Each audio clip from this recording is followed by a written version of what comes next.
honestly speaking, Barcelona has the best midfield right now in the entire footballing world. গতকালকে নিউক্যাসলের সাথে ম্যাচটা যদি আপনি ভালোভাবে খেয়াল করে থাকেন তাহলে নিউক্যাসল কিন্তু একদম শুরু থেকেই প্রেস করে বার্সাকে বল কন্ট্রোল থেকে আটকাতে যাচ্ছিল। মানে বার্সা যেন পুরো মিডফিল্ডটা কন্ট্রোল করতে না পারে, ইভেন টোটালি যেন বল কন্ট্রোলিং পজিশন রেখে যেন গেমটা প্রোগ্রেস করতে না পারে, সেই লক্ষ্যে কিন্তু নিউক্যাসল গতকালের মাঠে নামে।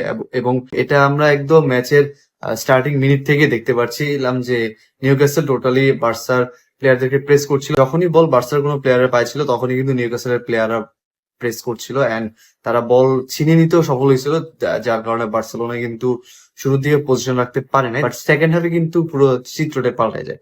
বার্সেলোনা একদম মিড কন্ট্রোল করে খেলা শুরু করে দেয়। Pedri and Frenkie de Jong ball position রাখতে শুরু করে দেয়। ইভেন মানে এমন একটা সময় আসে যেখানে নিউক্যাসলের প্লেয়াররা টানা 5 মিনিট বলই পায় নাই। তো যখন বার্সা পজিশন রাখতে স্টার্ট করে তখন থেকে বার্সেলোনার অ্যাটাকও বিল্ড আপ হতে শুরু করে, চান্সেস ক্রিয়েট করা শুরু করে এন্ড তার ফলস্বরূপই কিন্তু রাশফোর্ড প্রথম গোলটা করে, যেখানে কুন্ডের একটা ক্রস আসে, দেন হচ্ছে তিনি হেড থেকে গোল করে, দেন একটা লং রেঞ্জ থেকে তিনি দ্বিতীয় গোল করে বার্সেলোনাকে 2-0 লিড দিয়ে দেন। তো